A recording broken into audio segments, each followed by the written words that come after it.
Hey guys, Bushcraft family, back again with another video. And I really want to hear from you guys. There's a lot of talk about this going on and everything. And I just want to get your guys' opinion. So I want you to post like crazy down in the comments of what your thoughts are about the subject today. And I think it's important that we speak up and tell our thoughts about it. And let's go ahead and get started, shall we? Hopefully I don't get in trouble for this because it's a touchy subject. Well, let's put it this way: by the end of the uh, 1870s, millions of buffalo had been slaughtered for sport, profit, military gain. Killing buffalo even became pastime for sportsmen from Brazil, or not Brazil, but Britain, traveled the plains to take part in the hunt. In Canada, fur traders, plains natives, and white hunters helped slaughter about 4 million buffalo. That's in Canada. When Canadian settlers started farming, the first cash crop for some was buffalo bones, sold by the ton for fertilizer. You know, fearing starvation, uh, native natives agreed to sign treaties with the white man. Many gave up a nomadic way of life and agreed to settle on reservations. With within a short time, a way of life had sustained plains natives for centuries was gone. Um, Basically, what they took their food away. Uh, Now I'm bringing this history up for a reason. Sometimes we forget history and whatnot. I know the saying, "Forget the history and it's doomed to repeat itself." But it's really true. I mean, the government um, paid its army, the cavalry or whatever it was, to go out and just slaughter buffalo. There's there's plenty of art and stuff where you see thousands and thousands of buffalo just sitting there rotting in the plains and stuff. That was their Indians' main source of food, and so they got rid of their food, and the only thing for the Indians to do was rely on the government for their food. They sign treaties and become dormant on the plains. Now, there's a lot of talk about fires and stuff. I know there's a lot of other stuff going on other than the fires. But I just want to bring you um, a short little list of places who that we lost in 2022. Um, a plane crash into General Mills plant in Georgia. Now, I'm not saying this is all conspiracy or anything like that, but who knows? Like I said, this was in April. There was quite a few of these places in April that happened. Like I said, the plane crashed into General Mills plant in Georgia. Um, Not with us anymore. The plant, it pretty much all of it burned. Fire destroyed Azure Standard headquarters in Oregon, the largest independent food distribution in the U.S. Um, Now, I'm not no fire expert or anything, how things get started. A plane falls from the sky and then takes out a food uh, packing place. It's, let me, you comment down below what you think of some of these. Taylor Farms packing building in Salinas, California, deemed a total loss. Um, Another one of those planes. I don't know. They can't find anywhere else place to land or something. But plane crashes into an Idaho potato and food processing plant. And again, that's in April. We have another one in April. Crews battle fire for 16 hours at East Conway Beef and Pork. That's in New Hampshire. And then we go to massive warehouse fire at large fresh onion packing facility in Rio Fresh in South Texas. We have another one, massive potato processing plant fire burns in Belfast, Maine.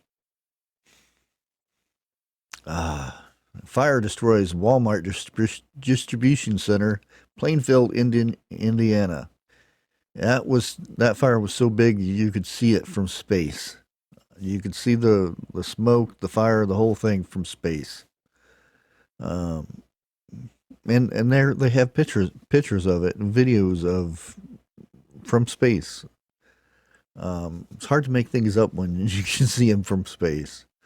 50,000 pounds of food destroyed after fire ripped through Maricopa, Arizona food pantry. Yeah, it's a food pantry, but 50,000 pounds of food is a lot of food. 7 injured in explosion as fire engulfs Shears food plant in Hermiston, Oregon. And we have another one. Lewis Dreyfus reports fire at largest U.S. soy processing plant in Claypool, Indiana. Explosion and fire reported at Cargill Nutrient Feed Mill in La, La Compete. I don't know if that's um, yeah, that would be Louisiana, wouldn't it? Yeah. Um, there's also a bird flu, and this is just there's like 27 million chickens were or turkeys were slaughtered. Millions. I actually think we're into the billions of chickens have been uh, terminated because of this flu.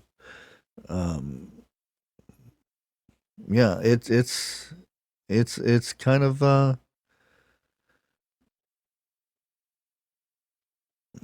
and then there's another one. Union, what is it? My camera's in the way. Union Pacific significantly cuts fertilizer shipments during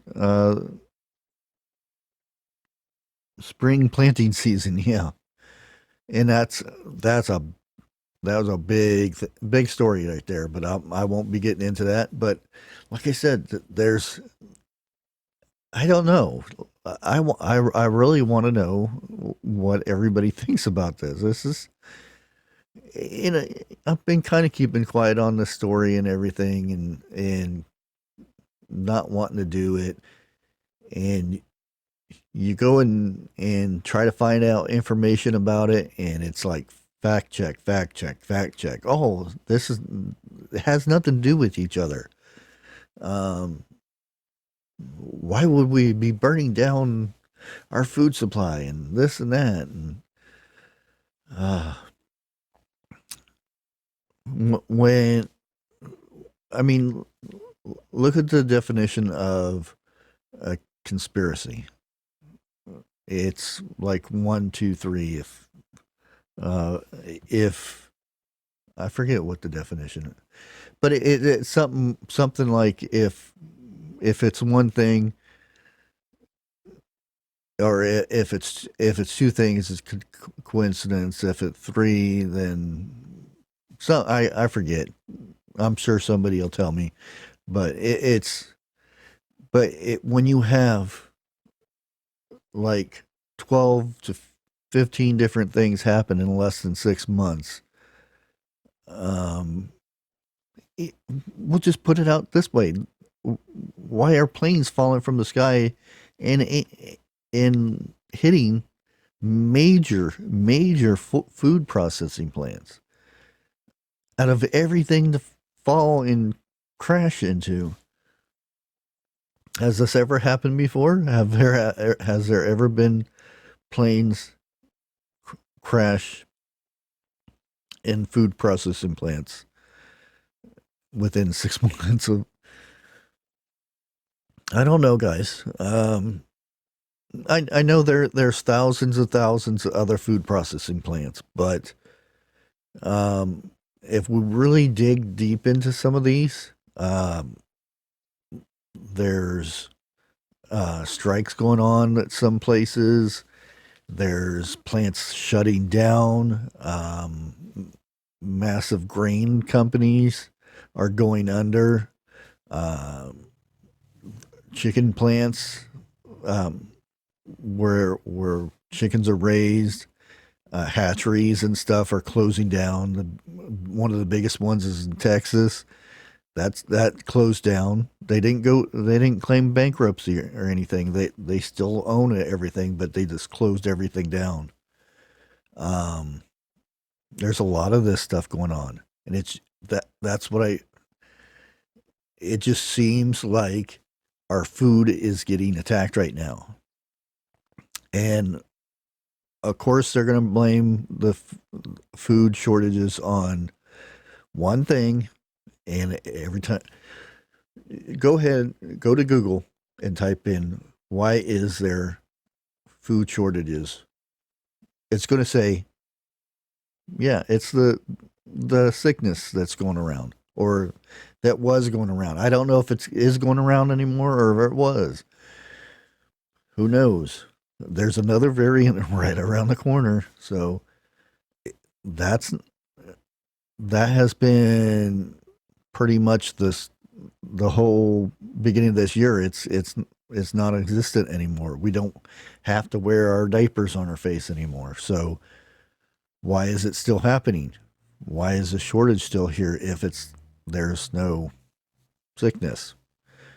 You kind of get where I'm going there. What's going on? We have China closing down one of its the world's biggest port. Manufacturing in China has shut down. Walmart is discontinuing certain brand name canned foods and stuff because they don't have it anymore. Makes you wonder what is going on, guys. Now, the only thing I can suggest here is stock up. I know a lot of you guys are already doing this, but tell your neighbors. I mean, if your neighbor is not believing in this stuff or anything, try to get them to start stocking up on food and stuff. And because if your neighbor's not starving when it gets really bad, then that neighbor is not banging at your door trying to steal your food, so you don't have to do stuff to protect it. It's a good way to think about it. Grow a garden. Get some grow lights. Put them in your basement. Put them in a spare room or something. Um, get some kind of solar that uh, you can run those solar lamps or grow lamps when there's no power. Stuff like that. Kind of think ahead of time. But I just wanted to bring this to you. It seems like history is indeed repeating itself. So I think we need to be wary of what's coming. Until next time, like always, God bless.